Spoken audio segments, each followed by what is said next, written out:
Our next speaker is Dr. David Johnson, a molecular biologist conducting research at the Institute for Energy and Environment at the New Mexico State University College of Engineering.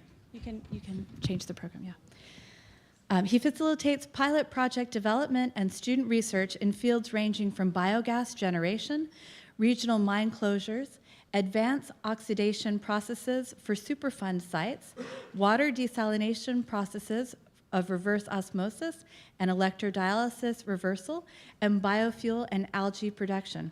David is also director of the Institute for Sustainable Agriculture Research at NMSU, currently working with local growers, Los Alamos and Sandia National Laboratories, Texas A&M, Arizona State University, Natural Resources Conservation Service, and the Thornburg Foundation, exploring paths to improve food security in New Mexico, reduce atmospheric carbon dioxide concentrations, and increase farm and rangeland productivity through the development of beneficial soil microbial communities. Thank you so much, David. As you shift from bacterial dominance to fungal dominance in the soil, you see fertility and ecosystem productivity both increase along with the type of plant that grows optimally under those conditions. Note two things. Currently, our agricultural system is about 0.2 in the fungal to bacterial ratio. What we grow best are weeds. We need to be up about 1 to 1 to be able to grow plants that we like to eat. The unlikely beginning to this research path was a project with USDA, and I received this the second day I got to work, and you can imagine my excitement on the project that my boss gave me. He did me a big favor. So USDA needed a system that had minimum infrastructure and labor investment, an efficient and low-cost process, and most importantly, a superior end product. Problem was, dairy manure is very saline, about 30 to 40 millisiemens. So my wife got tired of me coming in with manure all over my clothes from turning the piles, so she helped me develop a no-turn composting bioreactor. And that led to the rest of my research, because what that technology did, it gave us a composting process that reduced water by a factor of 6 times, reduced composting time by 66%. It resulted in a low salinity compost, which in our area, it usually gets worse when they do the windrow composting. It's amenable to incorporation of vermicomposting after the thermophilic phase, but most importantly, it produced a high-quality, nutrient-rich, fungal-dominated compost. And this fungal-dominated compost is what allowed me to continue my research in this area. So we did a test with 8 other composts in that area, and we did basically the standard soil test along with the biological assay to assess the fungal to bacterial ratio. As you can see, nitrogen, phosphorus, and potassium did not correlate well to plant growth. And to my surprise, neither did carbon. I was expecting carbon to be at least one of the correlating factors. Fungal to bacterial ratio, however, we had our R-squared of 0.87, and the compost that we produced, which are these top 2, produced twice the plant growth of any other compost. So a second experiment was developed where we could look at increasing soil carbon percent. And the soil mixtures were made from an arroyo sand and this compost that we produced in this reactor. Experiment 2 demonstrated that 70% of the total carbon assimilated by the plant was returned to the soil. Now, from a survival standpoint, it seems odd that a plant would devote that much energy to the soil unless there was something important going on there. A third experiment looking at influence of fungal to bacterial ratio on carbon partitioning. Here you can see the flow of carbon into the plant biomass. It's pretty much linear. And here you can see the flow of new soil carbon that you have fixed during this process that goes into soil.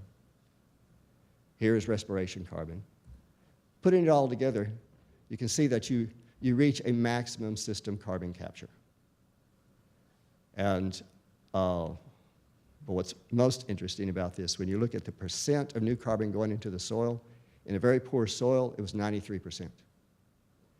even in your most fertile soil in this assay, still 48% of the carbon that plant made went back into the soil. So how will what I'm calling a biologically enhanced agricultural management approach work in the field for increasing carbon in? Beam implementation uses inoculation of soils with this fungal dominant compost. Only 400 to 500 pounds per acre. You can spread it, spray it, irrigate it, coat it, inject it, however you want to do it. Basically, it's like dough. You're adding a yeast, and that kicks the whole thing off. Plant cover crops designed for building soil nitrogen. Never bare fallow. Harvest as much energy you can on the soil area you have, as soil carbon is the key to microbial population increases, mutualisms, and the synergy development. Manage for the microbes. Low to no fertilizer applications, no herbicides, no pesticides. So in terrestrial ecosystems, you can see swamp and marsh and the tropical rainforest produce about 200 to 2,200 grams of dry above ground biomass per square meter per year. You can see we do not do too well in cultivated land. Even though we can water it, we can weed it, and we put fertilizer on it. So in my bean trials, I've averaged 1,980 grams of dry above ground biomass per square meter a year. So I'm up there close with the most productive ecosystems on Earth.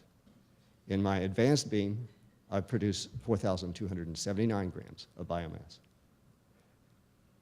So those will lead in my transitional bean, it'll lead to 10.7 tons carbon per hectare per year, which is about 37 tons of CO2 per hectare per year. And then, of course, in the advanced, potentially we could see 19.2 metric tons of carbon per hectare per year. These are some samples of the cover crops we used in this research. Sesbania, it's a legume. It associates also with ectorrhizal fungi. And in the first season we grew it, it only grew about 4 feet. The second season, 6 feet. And by the third season, it was 12 feet tall. We were improving the soil every time that we planted, plus all the other processes that we did as far as inoculation. This is a comparison of 1 year's application of beam with a side-by-side control with no previous cover crop, yielded a 5 times increase in biomass over 1 year. This is a scientist from Los Alamos, James Barrefield. We also planted some cotton in these fields to compare conventional approaches to beam. You can see on your left, James is right, the conventional is 150 pounds of nitrogen per acre. On the right is the beam transitioning after 1.5 years. We doubled the productive capacity of that soil, just with biology. Commodity crop-wise, we looked at cotton and chili production. In cotton, we had a 59% increase. In chili production, we had a 98% increase, just using beam. A fourth growing period on this is a desert sandy soil trial. On this one, I've come in, I've inoculated, and I've grown a crop, I've cut it, hauled it off, and then planted another crop. And this is our fourth growing period on this. And we yielded 1,604 grams of dry biomass per square meter on this particular one. To give you an idea, that's about 6.5 tons of dry biomass. In our area, that is a full summer's production on alfalfa. So this was in a winter cover crop. So I still had the rest of the growing season to accomplish more. So how does a biologically enhanced agricultural management or BEAM approach work for decreasing carbon out? And here's where we vary a little bit from what scientists are seeing, at least the ones that are developing the models for the carbon flow out of the soils. They usually say that the more carbon you have in the soils, the more carbon you're going to respire. And as you can see, yes, there was an increase in respiration in this, but when you consider that I have a 20 times increase in beginning soil carbon mass and only a 4 times increase in soil carbon respiration. So we've been able to reduce the soil carbon respiration by 4 times. In the low fertility, we had 44% of the beginning carbon respire, where in a more fertile, or the a higher fungal ratio, we had we only had 11% of that carbon respire. So again, it's biology that makes this happen. And it's increasing the carbon use efficiency of this system underground. This is a one-year study with 32 samples comparing respiration in 5 different soils, from a desert soil to an advanced beam soil. You can see I have a 7 times increase in the soil carbon, yet we only have a doubling of respiration. This is all of them put together. You can see there's a pretty good agreement on how this works, that as you improve soil fertility, as you improve the fungal to bacterial ratio and start to work on the biology in the soil, you get less respiration. So as we shift soil microbial dynamics from bacterial to fungal dominance, we observed increasing carbon in with decreasing carbon out. Comparing beam to other long-term approaches, West, with 67 long-term studies, estimated we could capture 0.37 tons of carbon per hectare per year. Niggly, 0.2, LOL, 0.7. With beam, I've done 10.7 and up to 19.2. And the percent of arable land required to reduce all anthropogenic fossil fuel emissions, you can see it's 852% with West, 2,430% with Niggly, 694% with LOL, 45% of the arable land with transitional beam, and 25% with advanced beam. So at that capacity of increasing the soil carbon 0.24% soil carbon increase per year, you have about a 75-year storage capacity for arable land. So we can do this. By stripping carbon out of the life forces it supports from our agricultural soils, we have reduced the ability of these soils to function optimally. Restoration of soil microbiome population and its structure, along with soil carbon, promotes restoration of biological functionality of our soils. By promoting this restoration, we can begin reducing atmospheric CO2 concentrations. We begin now at any level in all agri-ecosystems. We can reverse soil loss by restoring and rebuilding our soils. We can slow desertification. We can reduce soil salinization. We can reduce the downstream pollution from application of agrochemicals. We can restore beneficial insect and pollinator populations in this. And we can begin restoring our coral reefs and our oceans also. We have a viable technology to reduce greenhouse gases, but we cannot accomplish this without a policy that supports its implementation or without the presence of a stable and predictable market. Farmers and ranchers will need to be compensated for their efforts because the transition period is not easy, and they can't afford to go out of business trying to do this. So that there's a subsidy at the beginning, but eventually these systems become self-promoting. So farmers and ranchers will need to know that they will receive no less than a stable minimum price for their efforts, and businessmen will need to know that they will not be charged more than a maximum price for their investments so they can price it in to their products. But most of all, the consumer needs to know that the money will be spent on the best system of emission reductions to remove or reduce atmospheric CO2.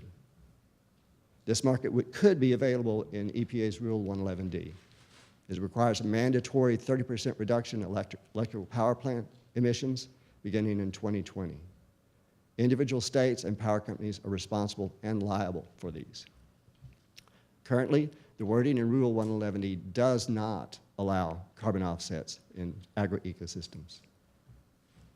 But the Clean Air Act pretty much specifies that the reduction or elimination of the amount of air pollutants through any measures to protect and enhance the quality of the nation's air resources, to encourage and assist the development and operation of regional air pollution prevention and control programs, promote the coordination and acceleration of research, encourage and cooperate with institutions and organizations and individuals engaging in development and operation of regional air pollution prevention and control programs.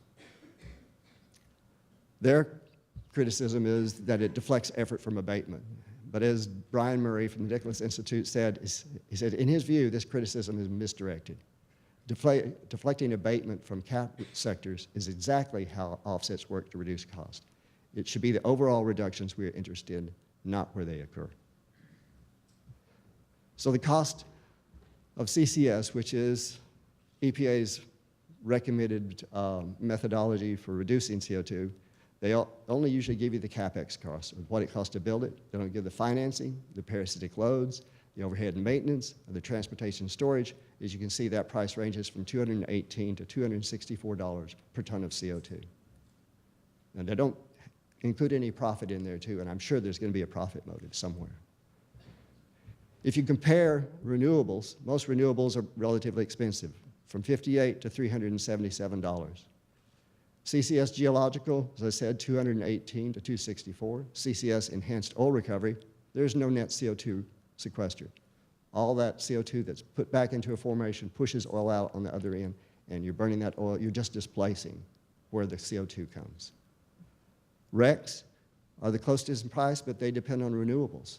So the only system that we have is our agro-ecosystems using something like BEAM, and that price is from $17 to $22 per ton of CO2.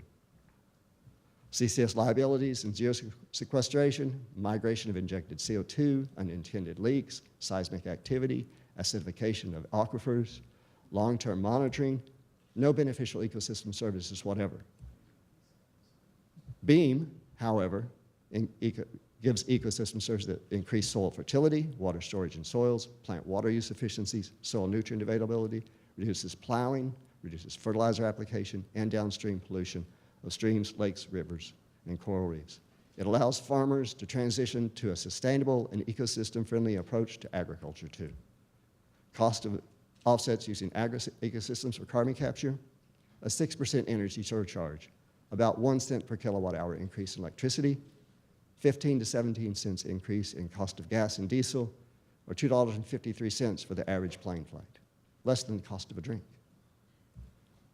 We enjoy our lifestyles, but it takes energy to support them. Regrettably, we're not going to be able to conserve our way out of this. So if we're to begin reducing atmospheric CO2 concentrations, we have a choice. Do we adopt a system like CCS that is costly, 10 times greater than B, years away from implementation, creates another waste stream to deal with, and the infrastructure will last only about 25 years and it'll have to be rebuilt? Or do we adopt something like BEAM, where it's economical, ready to implement, workforce is already trained, farmers are ready to do this.